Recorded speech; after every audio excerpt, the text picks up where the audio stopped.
Hello, this is Gary Wishon, the disgruntled heathen. Sorry.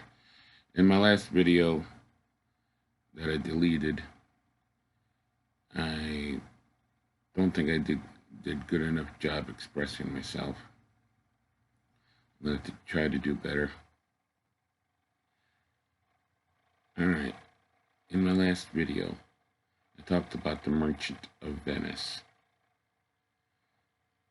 The scene where Shylock, the villain of the story, is about to get a pound of flesh from his rival.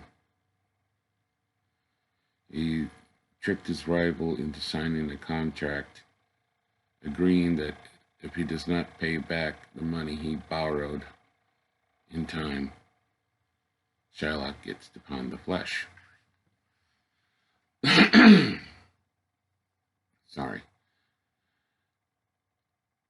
What saved him was his lawyer, a lady by the name of Portia. In the contract, yes, he gets to pound the flesh, Shylock. The state agrees that he gets to have the pound of flesh. But nowhere in the contract does it say that the hero of the story has to die. Nor does it say anything about one drop of blood being spilt in fulfillment of the contract. So the contract is null and void. The separation of church and state is that pound of flesh. That people who hate religion and people who love religion wants to take. But the moment one drop is spilt, one drop of blood is spilt, everything is null and void. We are in a dangerous position. The country would be in turmoil should there ever be a theocracy. I don't even care what denomination, what religion. Theocracies are just turmoil.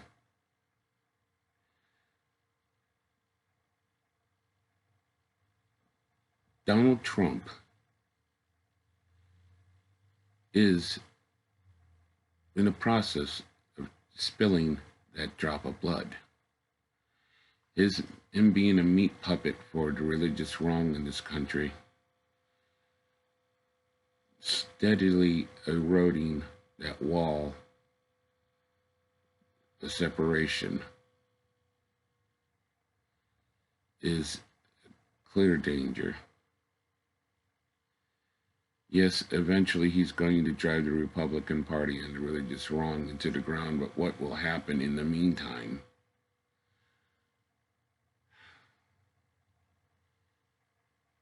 We need to be vigilant and speak out.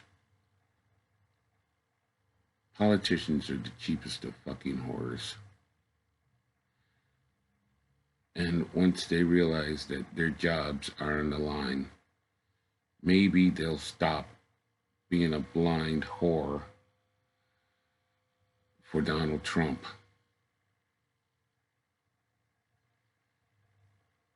And his religious wrong.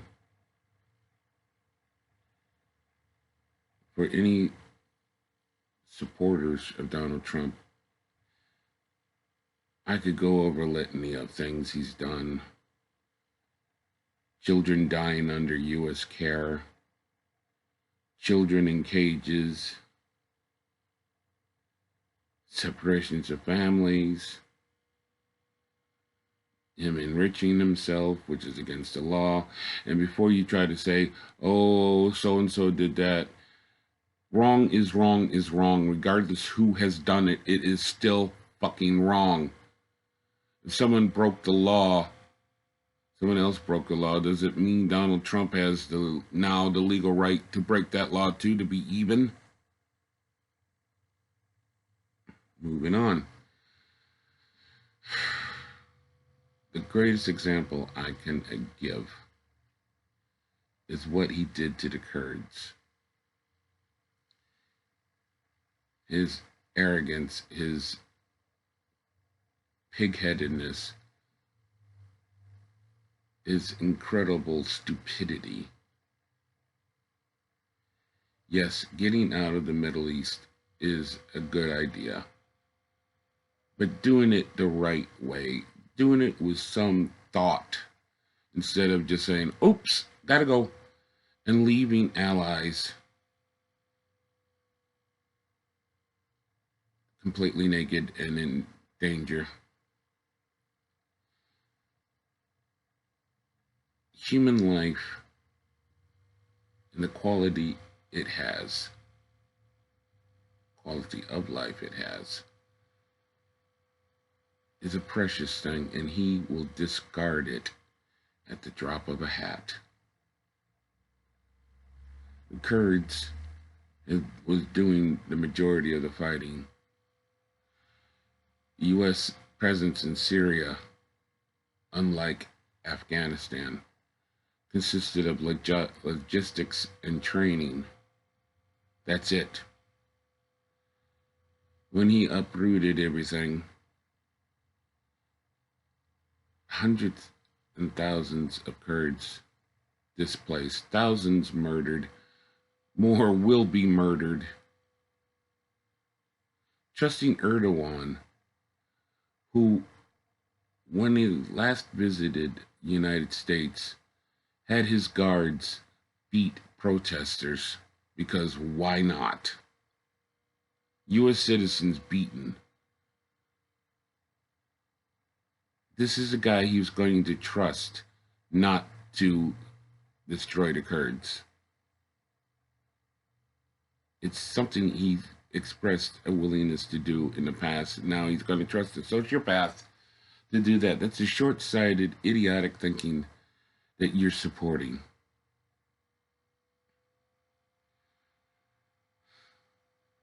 Oh, but don't worry. Even though he is a complete sociopath, he has his priorities. He saved the oil. Here's a bet. Before too long, I'm sure it'll come out that he used the oil to enrich himself. You know, sold a contract to a willing company, which somehow the balance is going to be somewhat odd and questionable.